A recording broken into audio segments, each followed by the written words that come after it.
of slavery on African Americans, and we have to talk about the psychological impact of slavery on African Americans, Mrs. Karen Shakir. Mrs. Shakir will give us some information about her background, her education, and some of the things that prompted her to deal with this issue of the impact of slavery on African Americans. And of course, Mrs. Shakir, let me welcome you to the show this morning. Thank you so much, Dr. Haney. Thank you. And to tell you how delighted we are to for you to be with us, and to tell you how much this topic ought to resonate with many members of our audience, because I think that we've talked about slavery and some of the aspects of slavery on many occasions on this show. But let's start off, Ms. Shakir, by talking about Ms. Karen Shakir. Absolutely. And to have you to give us some information about your background, your education, and your experiences, and some of the things that were important in terms of eventually bringing you to us this morning.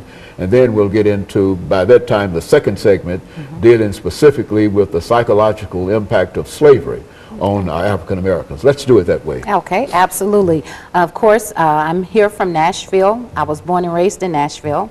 I'm a major of the Africana Studies Department at Tennessee State University under Dr. Muriel Hadid.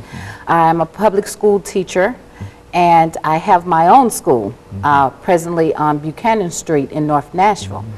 And during the time that I was teaching in public school system, I would notice the activity between the male students and the female students, and there was a lot of negative activity that occurred, a lot of disrespect.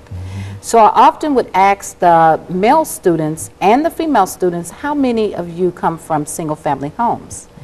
And I would first let them know my background, and they would feel very comfortable in talking to me and opening up.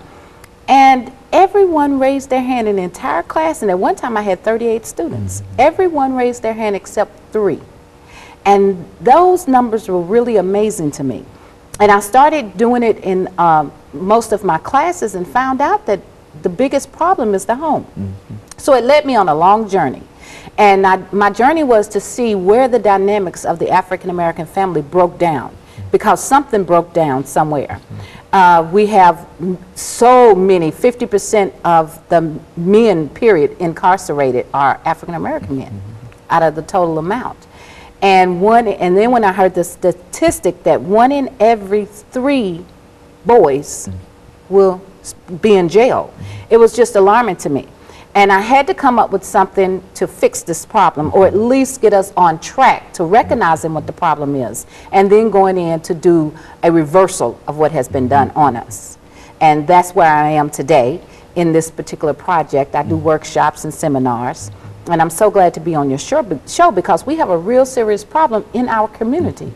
The family system has broken down, and if you take it back to the actual slave trade and doing that particular process, we had atrocities that were done to us that we have never psychologically repaired.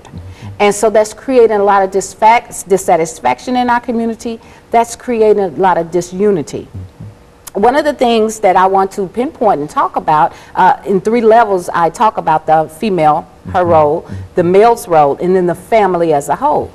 And we have to understand that even though this was so many years ago, the impact is everlasting until something comes in and reverses it.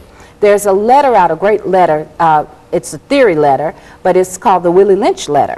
And it goes into detail of actually how the process of slavery took place and what actually occurred. And during that time, the women were actually used to breed children. And that was their basically only function, because at this time in America, we were dealing with building America, we were dealing with crops, and we were dealing with making profits.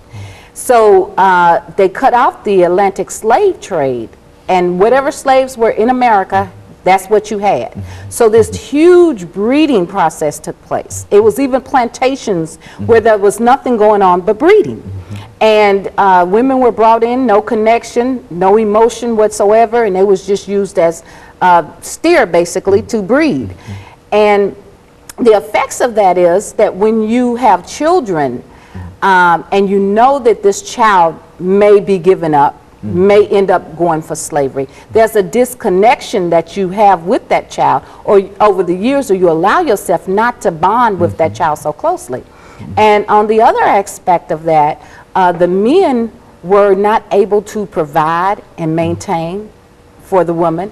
So after generations of this, they just stopped doing it. Okay, and Mr. Shakir, I think you know that it's time for our first commercial break, and we're going to take that break, and then we're going to come back following this very, very short commercial break and pick up the second segment of this particular show. Thank you now.